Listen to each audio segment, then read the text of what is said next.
Those of you who are hopefully staying for that, we're going from 7 to 9 tonight to do reflective skills practice with Donna Souls. She's coming over from Nanaimo to join us today. And then on March 28th, we have Gordon Sloan joining us to do process management skills. So particularly, we're going to be looking into boundary setting, assertiveness as the process manager, and then also just process management skills in general, how we're making those sort of decisions and what and why we want to do some of those things. So we'll sort of spend a couple hours there. And then on April 3rd, Wendy Lagusta and Joyce Bradley are going to lead a workshop for the speaker series on effective mentorship for mediation. So that's probably a good one, especially as lots of people are starting to ask more and more for co-mediation and things like that. So if you want to be doing some of the co-mediation stuff on the leading and the helping side, that's probably a good place to get going. And then on April 12th, we have, for the new mediator group, writing proposals for presentations workshop. And Sharon is going to lead that, and a lot of it is just to get into the practice of what people are looking for when you put together a proposal for a presentation or for a conference or things like that. To actually sort of further your career along that way. And as a part of that, in that session we'll actually be writing our proposals for the June speed geeking session that we're having on June 4th as a part of the speaker series, sort of following up on what we did last fall. So anyone that wants to do the speed geeking with us on June 4th, you do actually have to submit a proposal this time, and the proposal date is April 20th. That's what we just looked up.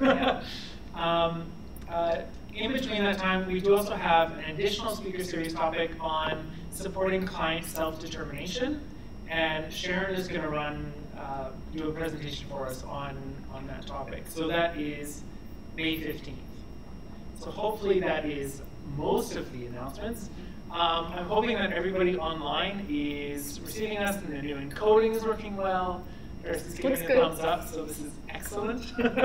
And then as far as us, I would like to introduce Amanda Semenoff and myself. This is weird. No, but so we wanted to talk a little bit about why people in the peacemaking field should be involved or engaged in podcasting in different levels.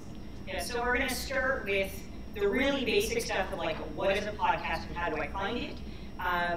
When we go out and we look, only about 60% of Canadians know what a podcast is, right? So a lot of people don't even know what it is and where to find it. So we'll start there, and then we'll move through kind of, this is what the space looks like. Here are some things that are really interesting that are being done, into what we think people should maybe be listening to, what kinds of things you can find, how they're made in a very kind of broad strokes way so that people have some idea, potentially if you're interested, and where you could go to learn more about different pieces. And then we'll kind of talk about how we can get involved in this space.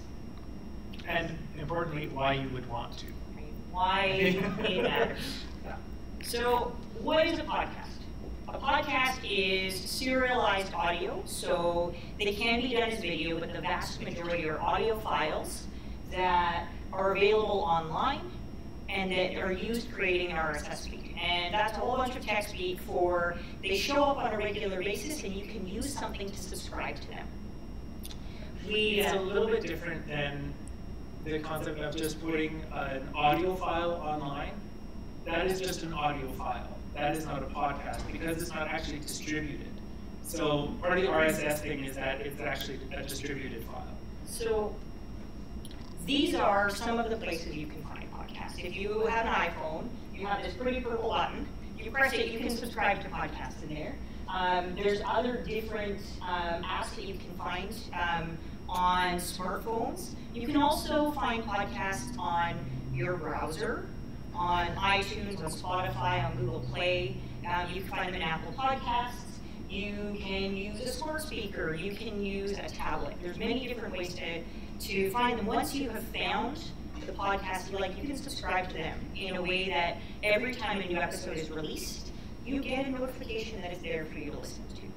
Alternatively, you can often go to people's websites and just listen to them as they're put out. But the subscription is a nice way, just like you might subscribe to a blog, to always be getting the most recent ones. And I mean, podcasts are released everywhere from like a couple times a year to daily, depending on the format and the purpose. I think one of the things that's really important to sort of remind ourselves is, because podcast is just a sort of distributed, serialized audio file, primarily. So it's not really, the reason like I put like Google Play and even like the App Store for Apple products is really because you can find, there's all sorts of apps that will actually conglomerate them and pull them for you and just actually bring it into a space. It's all about finding the app and the interface that works best for you. I know, like, I moved over to Android, and it took me a while to actually find the right kind of app for me to actually work through and do things I like. Like, if there's a horrible opening to something, I have automatic settings to skip them. And, you know, just little things like that, and how they actually download. And so it's really about finding what's going to work for you. I mean, it's most like any sort of app ecosystem, right? There's always a myriad of options as to what's going to work. And it's just like playing with them a little bit to figure it out. Okay, so the next question is, why should we care about podcasts? And I did some deep digs on stats, and 38% of Canadians aged 18 to 34 listen to podcasts. So then I was like, how many people watch Netflix? And it's only 30% of Canadians that watch Netflix. So more people are listening to podcasts than watching Netflix, which I thought was really interesting. And part of that is that you have this in video, this hugely shattered ecosystem where people are getting their video from many different places. So a lot of my kids' friends don't watch Netflix, they watch YouTube. Right? So video is still very popular, but when we look at like what's actually being consumed and where they're consuming it, podcasts are incredibly popular, and 70% of people in our survey study from 2017 that were listening to podcasts started listening in the last 2 years. So this field is growing at an incredibly rapid pace. Podcasts are really easy to create compared to other media. They are easy to access, so I listen to the majority of mine while I'm driving, in transit, running. Those are the three places that I listen to podcasts the most. And when they do surveys about where people are listening to them, about a quarter of people are listening to them on their commute and not actually at home. The nice thing about the audio format is you can listen to them while you do other things. There's an awful lot of people that listen to them while they do chores. They're a nice source for news and information. There's over 300,000 English language podcasts right now. So there's a lot of different content being created. And one of the things that's really interesting is because they're easy to create, because they're relatively cheap to make, you get this huge diversity of voices. So there's a lot of things being made right now by people that maybe don't have the skills to make a good video or haven't found another platform, but they're managing to get stories and voices out in an audio format in a way that's also easy to consume, because for bandwidth reasons, it's much easier to get an audio file than to stream a video. Something just to think about, you know, I mean, we've provided the Canadian stats, but also looked at the American stats, just to give a sense, because when we're saying that 70% of, 30 million people listen, know podcasts or listen. In the States, there's 70 million people have listened to a podcast in the last month. Those are sort of like the American figures. So really, the audience is actually quite huge. And one of the things that we've noticed is that we are quite underrepresented as far as peacemakers, collaborative practitioners. The closest thing where there is a lot of actually really great content is around coaching. But we're sort of missing the stuff that feeds into arbitration, mediation, collaborative practice, those kinds of things. So the question is, what should I listen to? And a lot of it is about what your personal tastes are.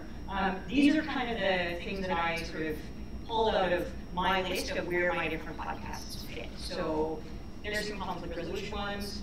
There's some really good business, marketing, business growth podcasts, news and information, politics. Here and other places, there's lots of politics podcasts being done in other parts of the world.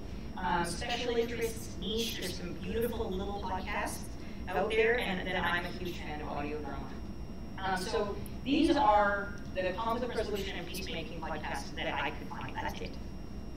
There may be one or two others out there in the world, but that's what I could find. One of the things that we noticed is there's a lot that got started and then ended. They didn't actually stay alive for very long in the creation process, or they maybe did for like a year or two and then stopped. So the great thing about the podcast is that all of that content is still accessible. It's just that there's not new content coming. So you do eventually run out, and then you have to like go looking again.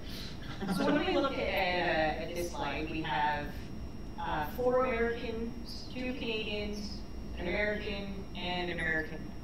And I couldn't find a current British one at all. But if you were to look at team coaching, you'd find probably 400. If you were to look at legal podcasts in Canada, there's probably almost 1,000 of them. Right? There's lots and lots and lots of things out there, but peacemaking and conflict resolution is dramatically underrepresented. One thing that I found was really interesting, I put Comment Talk up by Dan Green. The last published episode was in 2015, but he still gets downloads every month from people that are interested in the kinds of things he put together. So he does a lot of work on how negotiation works in the room, and he's still getting people accessing that audio on a regular basis. So now we're just going to run through some of the things that we like. So in business podcasts, there's all kinds of different things out there. My first 2 are really small podcasts that I happen to love that most people would never find. The Unpodcast is a pair from Toronto that talk about good uses of social marketing and how to not do really terrible things in your social space. Working Parent Resource, which is very applicable for me, is also a very small little niche podcast about how do you work full-time functionally as a parent and have a family that still knows you and likes you at the end of the day, right? Without burning out. Other ones that are like really, really positive, but some of them are kind of small, and then some of them are a lot larger. So the Harvard Business Review has a podcast where they talk about all of the interesting pieces of research that they are currently putting out. Right? It's free. Harvard Business Review isn't easily accessible for lots of people, but their podcast is easy to get. Right? And it's a very good, very fast way to kind of get an overview and see if maybe it's worth tracking down the actual articles. Yeah. Well, I think, again, like this sort of lovely thing about all of this option is that your own style of what you prefer to listen to, you can find the content that matches the style that you prefer to listen to. I love things that are narrative-based in how they tell us, in how they deliver content. It's always through sort of a story and things like that. I also like things that are highly, highly edited and really produced. So my list is very different from Amanda's. I can't listen to half of what Amanda does, because I get partway through and I'm just like, never. There's too much random stuff going on, I can't take that. So some of the ones that like I've got up here, I Hate My Boss, is from Wondery, and it's actually it's 2 business coaches, 2 workplace coaches, and they take questions from their audience and they'll actually help people work through their stuff. And they have also done, this could be also in one of our other sections where we get into audio drama, because they've incorporated an audio drama. They've created a workplace, and the staff there go through regular workplace conflicts, and they pull apart how the different staff members are addressing the conflict and working through things. Oh, I think we maybe have somebody just outside. Oh, 1 second. You don't have to go back.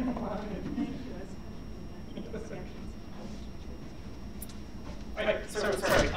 With that, the other ones that I have are from fairly large podcast groups. One is, of course, from NPR, one of the largest radio producers in the States. And the other two are from Gimlet Media, which is a company that exists now, primarily to develop and create podcasts. And they do sort of general interest ones, but they also have created their own business case and profile for doing direct content production for different organizations or companies. There's one that I listened to that was created for Gatorade, but it's all about sort of overcoming hurdles and boundaries and things like that, using elite athletes as their subject matter for how they're sort of exploring how people do that. But that's another thing that Gimlet produces. But it's just an example again of like how I like things that are highly edited and produced really. So news and information stuff. There's lots of different options. You can see we also have very different things, although Up First from NPR was on both of our lists. Just different things like the London School of Economics hosts all of its public lectures. You can listen to them. Some of them are amazing and some are terrible, like all large academic lecture series. But generally, very, very good content. Ideas from CBC or In Our Time from the BBC. You've got lots of options for things that are really interesting and often sit in that category for me of stuff I would like to be listening to or would like to be thinking about. And when it goes into my podcast list, it comes up, and then I access some of those things. So, we might have had there was a really good Aaron Daddy-Roy lecture at the LSE that I never would have gotten around to listening to if it hadn't been dumped into my podcast list. The only one that I think maybe deserves a word on my list, they're all great, please do check them out. But On the Media is the one that I probably can't recommend enough, and partly because they take a look at how the media is covering the stories. So it's not just that they're covering stories, but they're covering how it's very meta. They do a good job, and they also put together sort of toolkits for people on like how to cover sort of tragedies and events like this. So there's been enough school shootings. They've actually put together. Sorry, I'm saying this glibly. There's unfortunately been enough school shootings in the States that they've actually put together a bit of a guide, like a style guide for journalists and media on how to actually cover this effectively. So they are doing a lot of really critical thought about how we're engaging in media and journalism that's coming up. So that's sort of one that I couldn't recommend enough, really. And then this is my favorite list. There's weird stuff out there. And so when I put together my list, you'll see Red Man Laughing. It's not current, but when I was starting to grapple with the concepts of Canada and reconciliation, Red Man Laughing was done by Ryan McMahon, and it has an entire year-long series of him trying to figure out, as an Indigenous Canadian, what his kind of space in that process was. And then he started finding all of these amazing young Indigenous people to talk about what they were doing. And it gave me some incredible perspectives that were very different than what I was seeing in other media. So every once in a while there would be one strong Indigenous person and they were seen as like in media, and it's like, this is an outlier.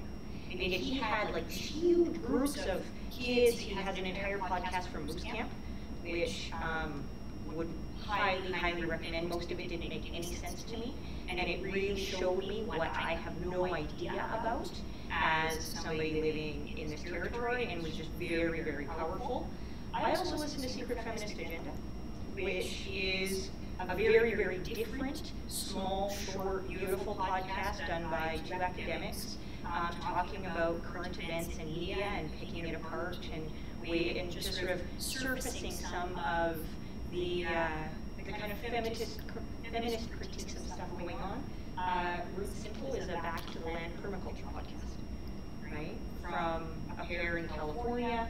I mean, there's lots of different things that are very, very interesting, very small, and yet incredible communities to connect into when there are things you're interested in? Mine is not that. Again, partly because of what I like to listen to or how I like to listen to things. They're all pretty much larger. The one exception on my list is maybe The Turnaround with Jesse Thorne. And it again is a bit of a discussion about it's Jesse interviewing A-level interviewers. So it's, it sat down to have a conversation about how Terry Gross interviews people. So it's all this kind of thing. But most of what is on mine, I tended to choose because they challenge how I think and how I see the world. So there's certainly lots on race and ethnicity and how those intersect, like Code Switch or Uncivil. Uncivil takes a look at the Civil War in the States and sort of unpacking and doing a bit of myth busting around how we understand the Civil War and what happened there. As well as things like Nancy, which takes a look at queer culture and issues that come up sort of there. But largely, it's a lot of how I see the world and how I can understand it, and how we can bring things into our own practice as peacemakers, which is partly why I'm looking at these ones that are challenging how I'm thinking, or providing me a context to understand how I'm thinking what I'm thinking, like Hidden Brain. Which most of you probably now had me say at least a couple times, because I need to step forward apparently. Just try it and see if it improves sound for folks online. Oh, okay, sorry about that, everybody online. No, the room's echoing. They've got an echo in the room. Oh. But it might help if you're a little closer to the mic. Okay. That's exactly the kind of thing C.D. can't handle listening to. Yeah. But like Hidden Brain is, again, one of those other ones that they go into how our brain works and why it works the way that it does. Thank you. Just why you're in brain. It's sort of funny. So I'm just going to say, like, the markings that we put up earlier are not exactly the markings that we need to work within. So I'm coming back to it. It's okay. Just alter them a little bit. But this is the primary sort of area where all of my sort of podcast listening lies. And I think we have one more sort of So then sort of the last piece, which is something that I love, is audio drama. And so I put up a list of things that if you are not currently listening to audio drama, those are my favorites, right? And one of the things that I find really interesting is I don't find that much time to either watch screens or to read books right now in my current life, and yet I can engage with some incredibly good narrative stories. Penumbra is set on Mars.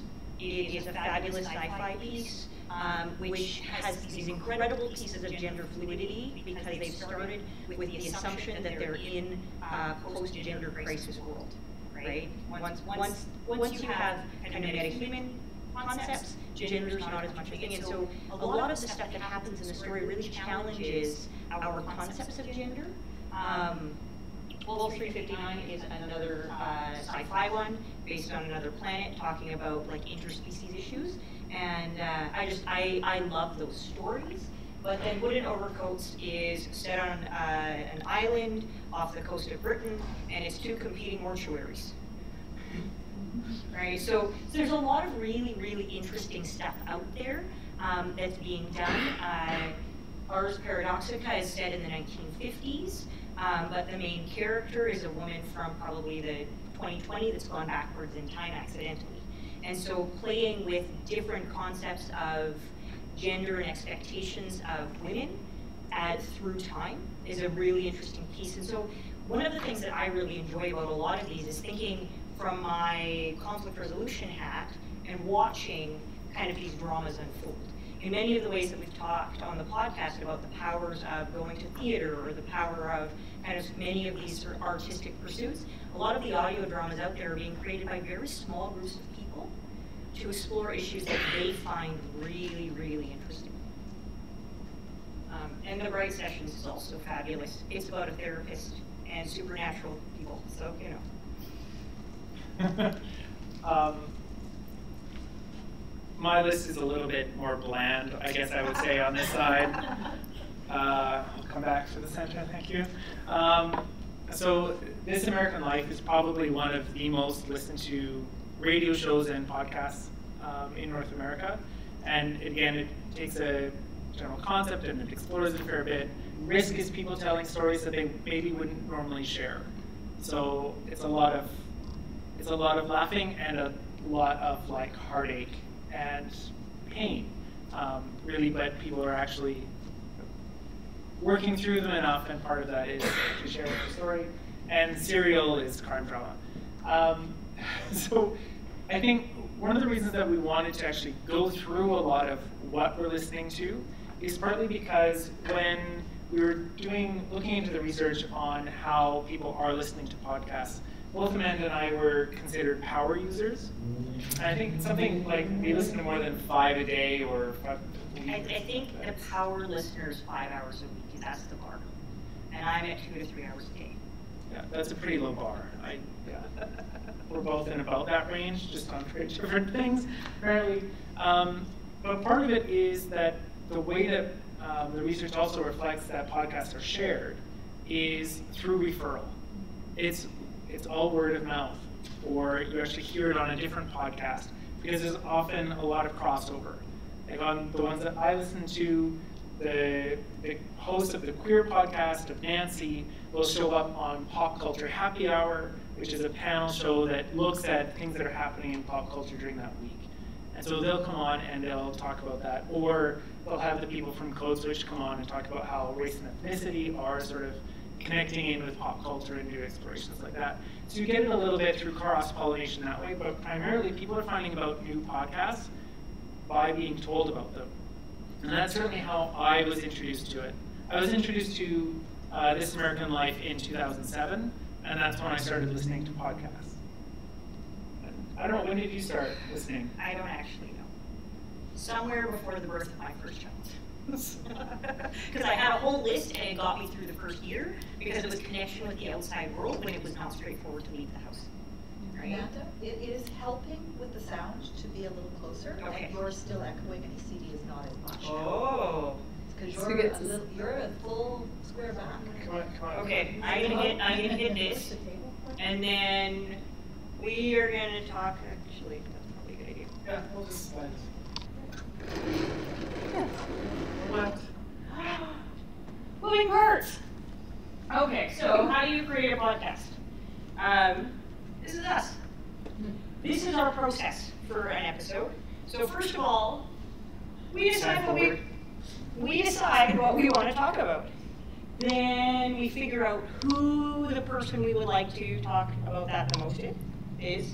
Often we reach out to them and we don't hear from them, and sometimes we reach out to a second person or a third person. Sometimes we're amazed at who says yes on the first ask.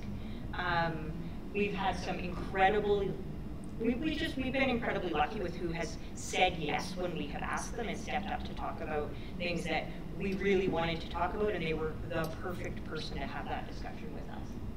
So then we schedule. Scheduling is actually often the most difficult part. We do our recording. Our recording takes probably about an hour. Then CD edits the files. That takes forever.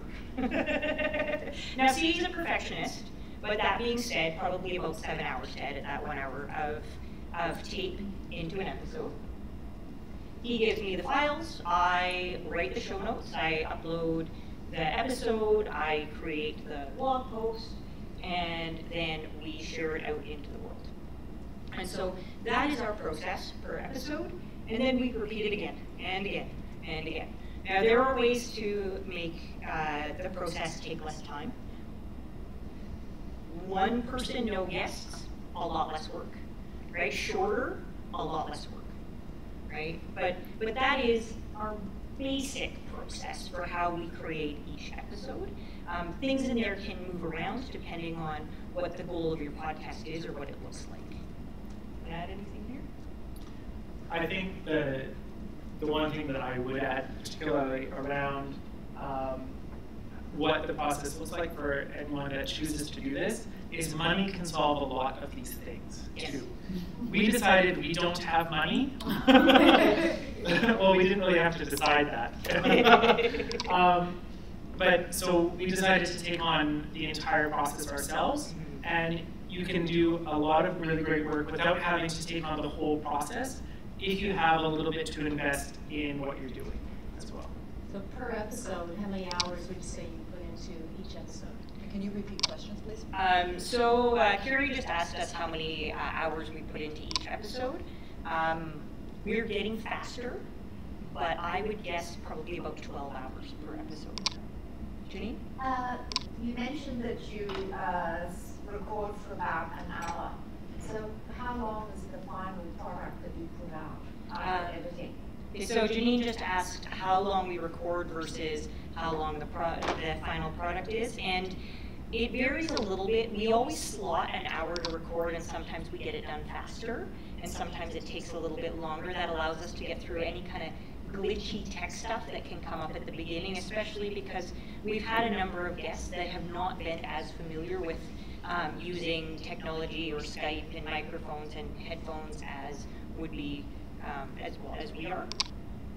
But I find probably about 45 minutes of recorded material becomes about 25 minutes of podcast, maybe 17 minutes of podcast. It kind of depends on how many tangents get cut out, because I'm really good at going off on tangents, and then CD cuts them out.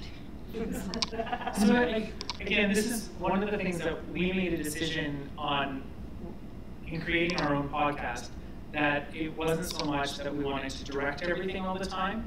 So we could do it where we have the same questions and we go through that each time with every guest. And that could really sort of tamp down what our editing process looks like, because we're not trying to go off in different directions or have a live conversation and then reflect on it and see what we want to actually include and what makes sense to include to address the topic that we were trying to address. So for us, we made a conscious decision to keep a fair amount of editing time in there so that we don't end up having either just someone doing a direct talk at us or going to the thing where all of the questions are pre-scripted and pre-planned with often pre-prepared answers. We do want to have a little bit of an actual interaction, hopefully, with the people that we're talking to. That was part of what we wanted out of it, is we wanted to get to learn by having these conversations, and why not share the conversations we're going to have. And this also gives an extra great reason to ask people to have a conversation with us. So before you get started, if you think you want to have a podcast, there are 5 questions that you Really need to ask yourself. The first is why. I mean, for us, we were looking at, we want to learn, we want to push ourselves, we want to try this. We are both huge podcast fans. We kept on saying, there should be a podcast like this. And eventually, when you say that enough times, you just have to make it, right? The second question is, what do you want to talk about? So we wanted to pick apart the things that we're learning in conflict resolution and be talking about those kind of pieces from a practitioner frame. But there's lots of podcasts out there that are talking to very different people, and they're talking about very different subjects. Who do you think will listen?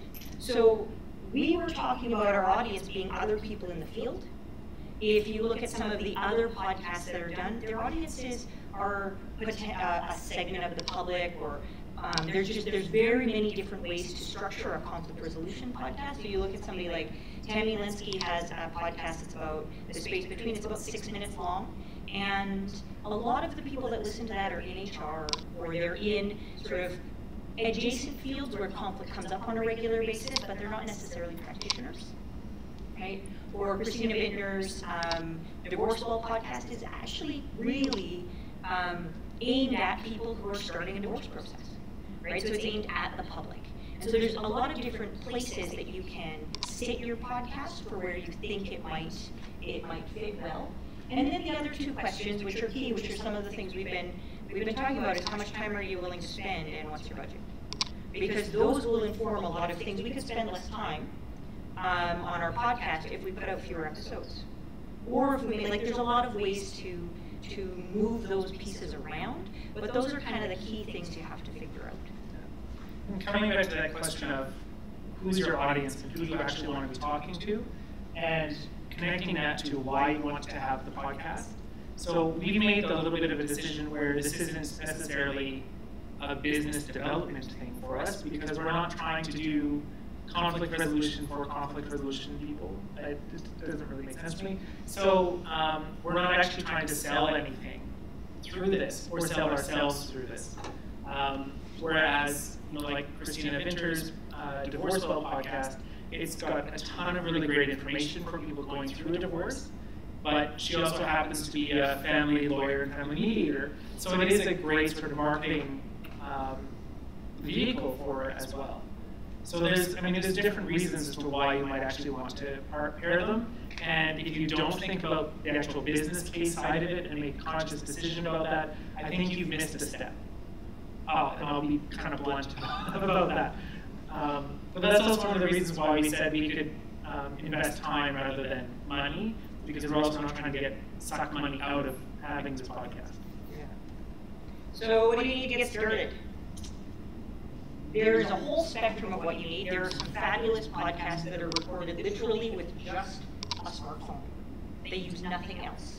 And then a lot of the podcasts, CD cringes at that a little bit, because it is not straightforward to get good sound and to edit from just a smartphone, but people manage, right? There's some very, very good scripted podcasts that are done using just a phone.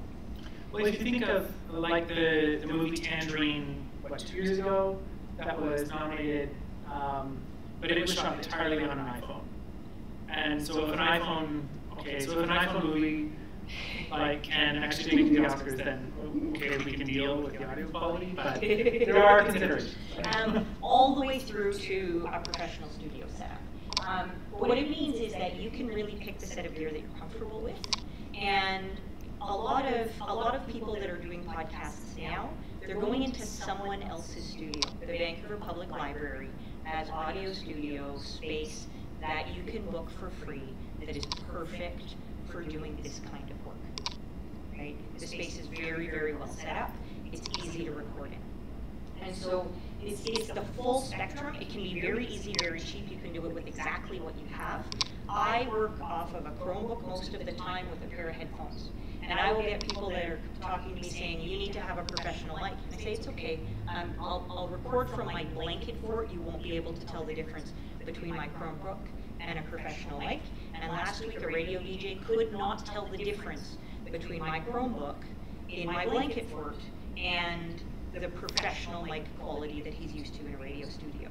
So 75% is how you set your room up, and how you set your space up, and how you use the microphone that you have, and how still you can stay, because all of the noises of moving, I'm a hand talker, it's not straightforward. And you keep moving back. And I keep moving back. Do you have a picture of your blanket fort? Do you have a picture of your blanket fort for us? I don't have a picture of my blanket fort, mostly because it's kind of dark in there and it doesn't take pictures very well. But a lot of people in one of the podcast community groups that I'm a part of use kids' IKEA tents with blankets over the top. That's very popular. That is not what we do.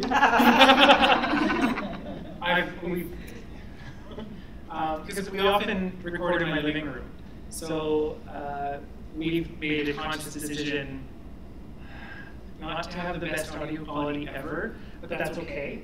But we do take, there's the entertainment sort of center along one wall. So I actually take a blanket and I throw it over the TV, so I create a blanket wall along one side, and I close the curtains so that another wall is now actually muted as well. And we throw blankets over the table, even that we're actually setting our microphone on that we're sitting next to, and things like that. So we do a lot to try to sort of dampen the external sound, because you do want to sort of limit that as much as possible, generally speaking. But you don't have to go crazy or either way. Like your living room is probably fine.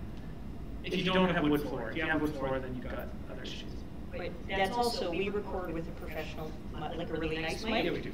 My Chromebook in his living room would sound atrocious, right? It would be really terrible sound. And so a lot of the difference, like the more you're willing to spend on a mic And the better mic you have, the less you have to worry about the quality of your space. And so there are some considerations there as well. So people think about this as your basic startup to running a podcast list. Microphone, headphones, some kind of system to record onto. So phone, tablet, computer, recording software of some kind. You can use voice memo on an iPhone. People use GarageBand. You can record off of Skype or off of Zoom. There's lots of ways to record. An editing software of some kind, so you can add the beginning, intro, the last little piece, the outro, you know, a little piece of music, cut parts out that you like or that you don't like. Then you might want a website of some kind to kind of be the home base for your podcast, or some people nest them on their own sites. You don't actually need a website to have a podcast, but what you do need is an audio host. So an audio host is a place on the internet that holds your audio files. We currently use Libsyn. I love them because they have really good tech support. So when something goes wrong and I don't know how to fix it, there's always somebody on the other end of the computer to help me out. The thing that's really important about a podcast versus a lot of other web media is that when your episode goes live, hundreds, thousands, 10, depending on your audience size, want it generally all at the same time. And that will crash your website or blow up your bandwidth limits. So if, when our podcast goes live, we have the biggest spike of downloads is within the first 5 hours of it going up. And because of that, an audio host is set up to allow people to download your files really quickly and easily. And that's more important than having a website. And then you need a plan. And that's, would you like to add anything to my list? No. Maybe the plan should go first. Yeah. And you can outsource everything if you're willing to spend the money, right? So there are people that do editing. There are people that will do the recording for you. There are places to go and you can go into a studio. They have it all set up. You can do the recording. They will do the editing. They will do the uploading. They will do all of the things for you. But it really depends on how much time do you want to spend and how much money do you want to spend on making a podcast. So Carrie's, just for everybody online, just you know, not caught that. Carrie sort of commented that a plan that we have at the bottom of our list should probably be at the top, which is actually a really good point, because before you go investing in stuff, if that's your choice, not to just like run with your phone, you probably actually want to know what you're going to do with it first. So, I might take it. So how many people listen? The median podcast, when they take the whole list of podcasts, right in the middle, 150 listens per episode. So that's not actually that many people in some ways. In other ways, it's a ton. So if you're used to talking to rooms of less than 20 people, a podcast that gets 150 downloads, and then people can listen to it on into the future. So this is within 30 days of the episode being released on average. Is actually quite a decent reach. A lot of the people I've talked to about podcasting are interested in monetizing. It's 5,000 downloads per episode before advertisers become interested in advertising. And so unless you have a really broad reach for a podcast, it's not going to monetize itself. That being said, our podcast is at about 175 downloads per episode. We're on average. The last one's at 210 as of this morning. Right? So it's a really interesting space for us, partly because there aren't that many places that I go where I speak to a room that's that large. And yet, every couple of weeks, we are speaking to a room that is that large. And I have a point, but I'll leave it because it'll come up. So this is how do you get involved in podcasting without creating one? Because a few people are like, oh, creating one, that seems really big, but this is a really great space. And so here's our list, and we'll go in more detail into the top one. But if you are sharing people's podcasts, if you are reviewing people's podcasts, and if you are responding to the call-outs, so if you listen to let's say She Podcasts, which is a very fabulous women's podcasting podcast. They're always asking for people to send them audio clips of things, or to send them pieces of stuff or things that they've noticed. Or Politicos, which is a BC politics podcast, is always saying, hey, if you guys see something weird about BC politics on Twitter, tag us, let us know what's out there. And so there's a lot of ways to get involved in these communities that are being created by the podcast creators without actually having to make your own, if they're in an area that you're really interested in. I mean, well, I guess I do our social media stuff.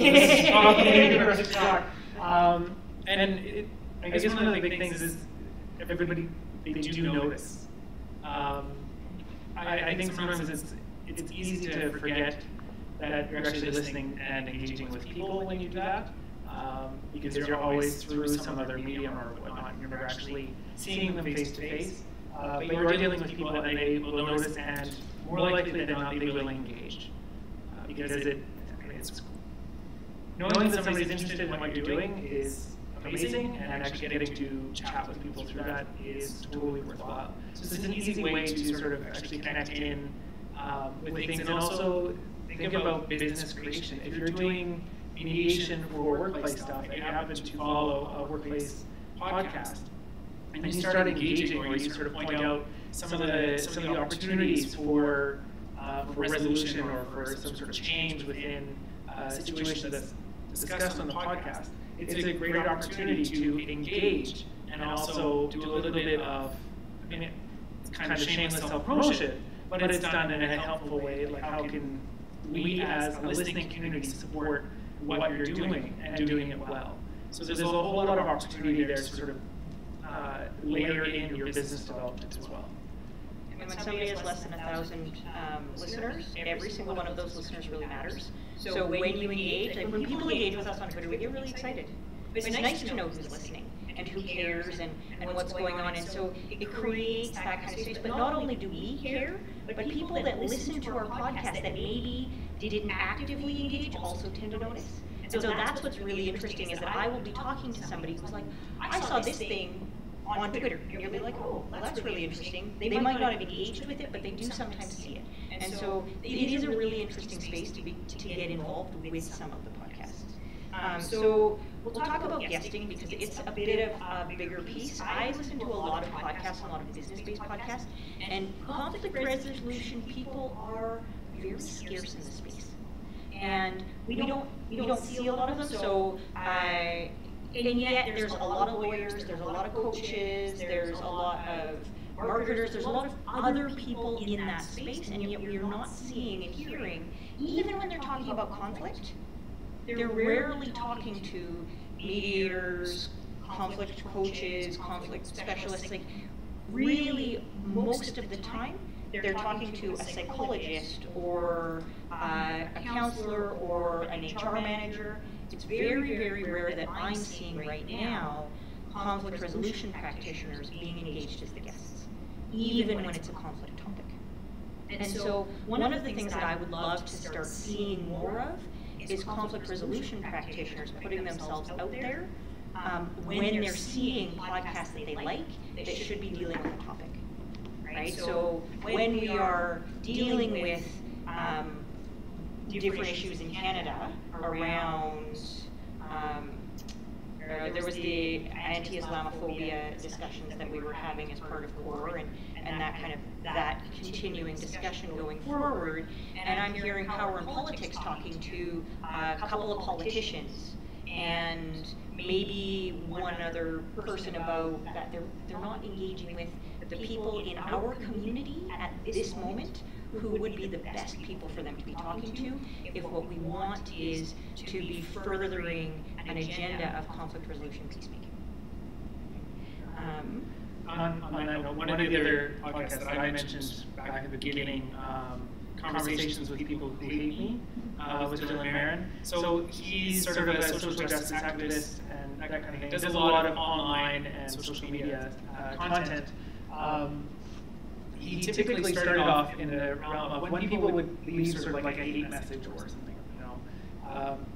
Then he started doing a podcast of having a follow-up conversation with these people that are willing to sort of own that, yes, they said that, and actually have a conversation about why and where they were at, and really actually kind of engaging in a restorative process without necessarily having any expectation that there is an outcome, other than just a little bit maybe more understanding. And one of the things that I'm finding really interesting is he's moving now into the space where he's sort of facilitating those conversations between other people. But he is also trying to figure out how to walk the line of facilitating that and also being a social justice activist. So he's trying to move into mediation and restorative justice facilitation area. But I'm not so sure that he has thought through some of all the skills or concepts that are there. But one of the most amazing things is that he's doing it, he has a huge audience. And so like one of the things that we can best do is provide some support. Like, you know, and actually take some examples of what he's done, where did things go well, how might he sort of transition things into a useful spot. Because he is doing good stuff, he has a huge platform, and why not allow him to sort of take a run at that, but just be supportive in how he's going to do that kind of thing. So there's a lot of different examples where you start to see that happening and where you can get engaged on a different level, I guess, too. And the guesting piece is really interesting. I was recently on a productivity podcast. It will be coming out at the end of March. But the thing that was really interesting about that is that the audience is people wanting to do better and be more productive in their lives. And I can bring that perspective of conflict is really destructive to productivity. And so how do we deal with conflict and therefore not have all of these other pieces that are really important to you drawn off the rails, right? Nobody is good at like creative, clear-headed thinking work when their head's rattling around this conflict that just happened. And so to be able to have that conversation on that platform, I think is really important, and I don't want to be the only one doing it. So I would love it if there's other people having those conversations in the communities and in the sort of in the podcast spaces that they can connect to because of the groups that they're involved with. And so the good podcast guest list.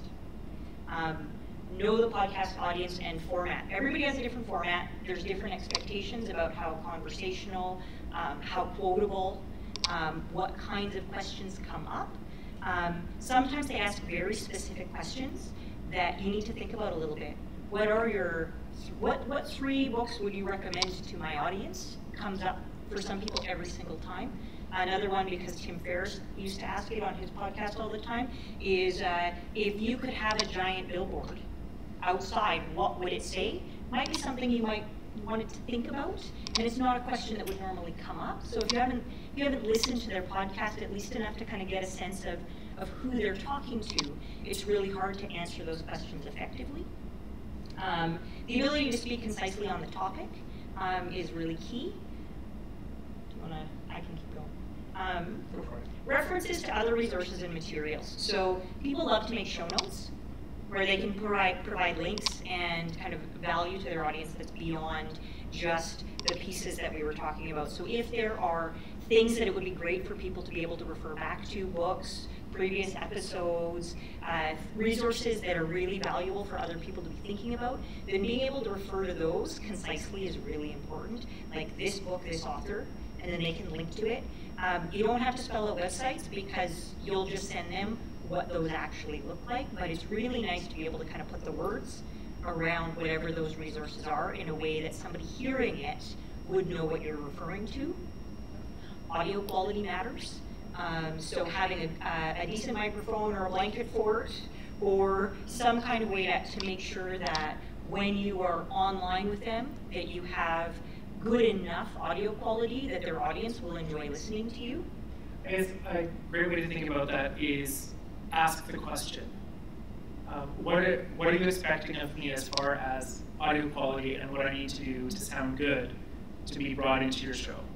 I think that's probably the easiest way to do it. We do it as a typical send out. It's part of our package now. We have people in the room that came on before we knew really anything of what we were doing. So thank you to those people that came on early before we even had a list of things that can actually make that helpful. But if you don't sort of get that kind of thing, it's a really good question to ask. Like, what are you actually expecting of me in terms of having a space to sound good? And then the other question I always ask is, will you edit me? How much editing will you do? Because that really matters. It really matters to whether if I sneeze or I cough, it stays in, right? And it matters a little bit to how carefully I choose my words. Because if you edit the way C.D. edits and I say something and it doesn't make any sense, I can take a breath and I can say it again and the first piece will be cut out. Some people don't edit at all.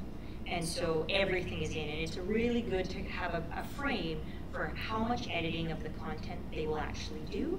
And you want to be much more thoughtful with your words if there's going to be no editing.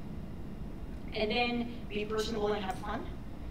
You're having a conversation with a really small audience often, and a very engaged audience. So whoever their audience is probably quite passionate about whatever their topic is in general, and is really excited that you care enough to be in that podcast form with them.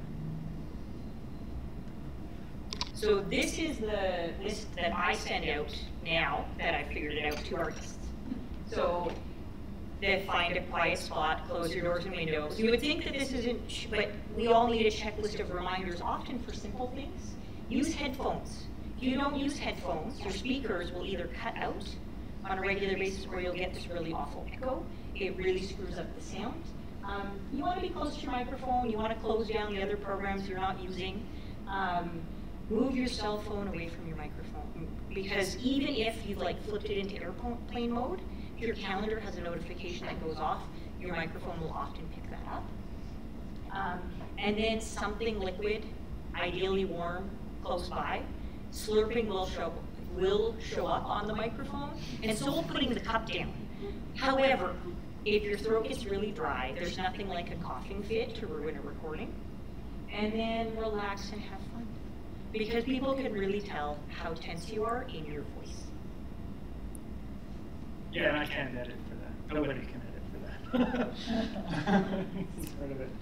So a little bit, why do we actually think this is important for those of us working in this field? And really one of the top things as far as the podcasting, and what I sort of wanted to come back to from earlier, is that podcasts, we were talking about getting to speak to a room of 200 people or whatever, rather than just having one-on-one conversations or maybe presenting to a room of 20 people. The difference with podcasting, a lot like radio, is it is actually really intimate. People are actually choosing to have you come into their space, even if it's their auditory or just their headspace. If you've got your earbuds in or something like that, it's a choice that's being made to actually spend the time with you. And so it is actually really intimate in a different way. And it also, because it is just audio, your imagination is still, more often than not, fully engaged through it, because you are actually imaging through everything that's being talked about as well. So it changes the interaction a little bit on that side. And so that was one of the reasons that I thought I needed to make sure we caught was a really important way to actually engage, especially if you're giving, or in my mind, especially if you're giving help with dealing with the conflict or something like that. It does really help if people actually feel like you're connected to them. In that sense, especially when you're often so far away, you're being completely mediated by technology. It's nice to have that little bit of a different sort of connection. Okay. The engaged community piece was really important to me as well, because in the communities that I engage in around podcasts, some of them are incredibly rich and deep. I put up Root Simple on one of my lists, and they're like a gardening, back to land, California podcast group. And they've been going, the two of them have been doing their podcast for probably 7 years. When they had a medical emergency, their entire community of listeners stepped up to help, because they've been there for so long that there are thousands of people around the US who feel like they have this incredible connection with them. And we're deeply concerned about how they were as people, because they hear from them every week, right? And so there are those spaces as well where you can create these really quite significant and intense communities around issues that people really, really care about. I put long content tails up there as well. A lot of blog posts disappear from Google if they haven't changed in a while. They don't get surfaced anymore as easily, especially if there's other things that are similarly searchable. Apple Podcasts and Google Play, they don't disappear your content at the same rate if there isn't other good content.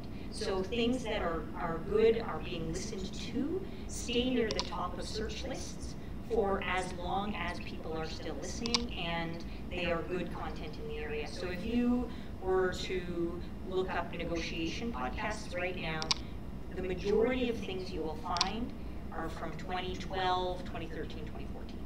The content is still valuable if you're thinking about learning about negotiation. You're not going to find blog posts from 2012, right? Even if the content is just as valuable, it's a lot easier to find the audio content. And along with that kind of thing, that was also a little bit of, that is a decision that you have to make if you want to sort of do a podcast yourself or things like that, is make a decision about whether the content is evergreen or whether it's sort of based on like current events. So is it stuff that you actually do want to have a long tail that people can use and pull at any sort of time, or is it something that you do just kind of want to be, irrelevant the next week? It's a little bit of a decision you kind of need to make, but it does sort of have an impact on how your podcast can be used and how people interact with you overall. I mean, there's one of the best examples I can think of is one of the earliest history podcasts was the history of Rome. I think it started in 2007, and he did 189 episodes. And that got him through his master's, his PhD, and I think he got married and had a baby. Yeah. In the process of this, I listened to it for, I think it was 6 years or something like that. So it was, you actually do get, and this is part of that engaged community thing. Like, I had a relationship with this man I'd never met from the southern US who was doing his master's in classics. But it is the kind of thing that is still downloaded. It is still one of the most popular history podcasts out there. I found it in 2012, and I started with episode 1 because it makes sense to listen to it from the beginning to the end, right?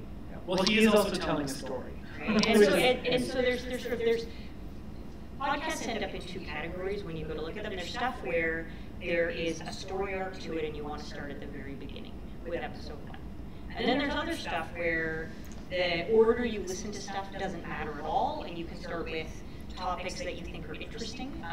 When I find a new podcast about an area that I'm interested in, I listen to the first one, and then I look through the catalog, and I add the other ones in the past that are interesting to me. If it's a politics show, I'm not adding anything out of the back catalog, because I care about today, and I care about what they're going to say tomorrow, and sort of going on into the future.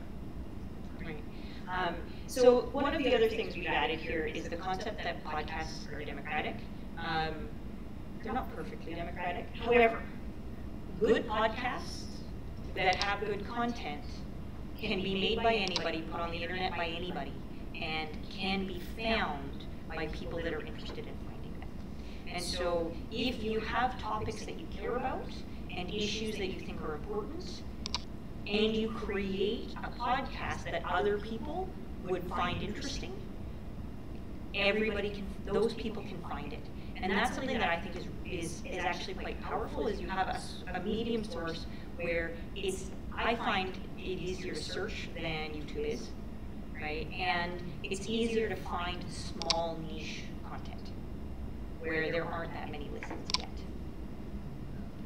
So to sort of wrap up with coming back to the referral-based sort of idea, partly why we went through our long lists of what we actually listened to. But with that, how many of us have been in a mediation or been working with people and recommended a book or an article or some other resource like that? Podcasts can fulfill sort of the same kind of thing, and it can engage people in a different way, especially if there are other barriers. If you're dealing with somebody who's dyslexic, or there are literacy components, or there's different sort of learning capacities as far as information intake. And some of us just do better with, I'm an auditory learner, so this was a natural sort of fit for me, and I actually do better listening to something than reading it. And no one ever gives me audio reference material, which drives me crazy. Especially if you sit down on an online course and it's just here, read a paper, and then let's have an online forum discussion. That does nothing for me. I will retain nothing.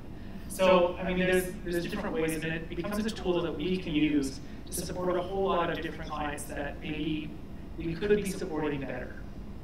And it also gives you the chance, in the democratic sense, to create your own content that you can then share. So you get that long tail thing. So you can integrate it on so many different levels into what your business looks like. Because it can be what actually draws the business in, and it can be how you keep your clients engaged after you're gone a little bit. And one of the things that I think is the most beautiful for people that have languages that they like to use that are not English, there's 300,000 English language podcasts. The number of non-English podcasts is very small, and people are very hungry for that content. People really want to be finding content in other languages. And so if you can create content in those languages that is easily accessible, podcasts are very, very easily accessible, then people are really excited. And often, it's easier to speak than it is to write, especially if it's a language that maybe you haven't used since you were younger or you don't use quite as regularly. The speaking is often easier than the writing. And so it's a really quite a fabulous way to engage people in a non-English space. And if you want to make a French podcast, my kids would love it. Yeah, I think that's... So, questions? Any more questions? And questions, if it's going to be any length of question, can you step up? Because otherwise they're going to have to repeat. But if you just step up to this line, you're fine. You don't have to get on screen. You can stand right here next to Stand it. right by Darcy, in fact. Okay, great, relatively short question. Okay. Findability. Who searches for podcasts? And if not, do they show up on Google if you just do a general search for a topic? It depends. So Carrie asked about findability. If you search on Google for just the topic and not podcast, depending on what you're looking for, you're unlikely to find the podcast. If you search in a podcast space, so if you search neutrality on Apple Podcasts or Google Play, you get Yuki Matsuno's Overthinking Conflict episode pops up, right? And so you have to search in that context or add podcast when you're searching for podcasts specifically, because they're not as well indexed by Google. It doesn't push them to the top the way it does other web content. If you search within any of the sort of podcatcher ecosystems, then you find the content quite easily. So it sort of depends. However, like our Overthinking Conflict podcast site is actually very findable. And so because of the way the podcasts update on a regular basis, Google really likes that, and so it pushes our podcast website up relatively high in overall Google searches. So it does a lot for the findability of that website. So have a podcast website. Yeah, the website will help findability a lot. The other thing is, especially if people aren't sure but they know that you have something, is that additional keyword. So whether you're searching for neutrality podcast or you just search neutrality iTunes or like Apple Podcasts, if we're being really specific and current, then Google will find it as well. It usually requires that connector. Yeah, and one of the things that's interesting is you don't need necessarily a podcast website. So a lot of people nest their podcast as a tab on their personal business site, and it actually does a lot for the searchability of your own site, because the search analytics like the regularly updated extra kinds of media. So it's something that the search engines quite like, and so it surfaces your content relatively easily for your site as a whole. Other questions? Well, do you know any good French podcasts? That's a good question. I only know one gaming French podcast, and I can't remember what it's called, but my kids think it's fabulous because it's a Quebecois guy reviewing board games in French. oh my gosh, send it to me. That sounds awesome. And that's often how podcasts, because you'll say something and people will either not be interested. So half the time when I'm excited about a podcast, C.D. could not care less about it, right? But every once in a while they're like, and then they're listening to like the entire back catalog of all 180 episodes. I just found Anne Croker writing coach. And I am so excited because when I am stuck and I can't write, she's got like these 6 or 8 minute episodes, which are like the perfect setup to get you writing, right? And so there's all of these really interesting forms of media out there that can, you know, if you're excited about that, you're really excited about it. And if you're not, you don't care at all. I mean, the other good thing on that side, I'm just going to say, sorry, Jeannie, before we go, is they're also eminently bingeable. I was sick 2 weeks ago, and so I had a lot of downtime. And I listened to the entire back catalog of 99% of Invisible, which is all about design and design choice and things like that. So there's, I mean, it's a beautiful alternative to like Netflix sometimes when you just need something different. Sorry, Jeannie. I was just going to ask you about the slides. Will they be available on the CoRe website? They are currently available on the CoRe website, so you can grab them there. So you don't have to remember our lists of podcasts that we think you should go to. And if you have specific things you'd like to ask about, like kinds of podcasts, I listen to about 100, and so only a very small selection are up there. There's lots of other things out there that didn't make the list, like there's so many. Fake the Nation with Nagina Farsad. Muslim American talking about politics. It's fabulous. I'm just going to add for everybody in the room, because I did have a couple questions from folks online about how to find them, because I buried them when I put them up, because basically because Amanda gave them to me 2 minutes before we started the session. So they're on the blog page that talks about this. So they are currently up there as the page when you come in. But you have to scroll down to where it says live stream, and below that it says slides here. I did not create new content for it, so it's there, but it's buried. It's hiding. But you can also contact us, and we'll make sure to get them out. Or send something to CoRe, and we'll email it to you if you're having trouble. But I did need to apologize to a couple people online, so. That's what happens when I give Sharon the slides at like 4:15. That's exactly what happens. Yep. Thank you so much for the presentation. It's very interesting. Like for me, I only listen to ideas. So this is a nice way for me to get a wider variety. I'm just curious about your budget. What do you use it for, and about how much? Our budget. So we had a startup budget of about $200. That was our concept. And I think we probably spend about... And we blew through that actually quite quickly. Instantly. That was gone in a moment, right? That was our microphone. My microphone, and yeah, and so I think like currently we probably spend about $35 a month podcasting. But then when we do other things, we spend more. And sometimes there's capital purchases. Like when C.D. decides he needs new editing software, or if a computer doesn't work anymore, or when we decide we need podcast buttons. But so much of it really, the main cost that you really need to actually account for is the audio hosting. So like our Libsyn, I think it's $20 a month, or so like that. That's the one cost that you actually need to make sure that you do have. Everything else is up to you as far as how you want to do it. Like we use, I edit on my Mac, and I just edited in GarageBand, so I already had it. And there's tons of great audio editing software out there that is free, or open source, that kind of thing. So you really, the only thing you have to have really is the actual hosting. And the hosting can be quite cheap. There are free versions, but then you don't have control. So if you're using one of the free versions, like Anchor.fm is a really good space to kind of play with making a podcast, and everything is free. they have embedded editing there, but then you kind of give them the content the way you say give like embedded Facebook video to Facebook, right? Like it kind of has it, you kind of don't. So then they're in control, and if that's something that you're comfortable with while you are figuring it out, then it's a great space to play around. That hosting is free. They figure out a lot of the back end, like submitting to Apple Podcasts or submitting to Google Play. They figure a lot of that stuff out for people. However, you lose control.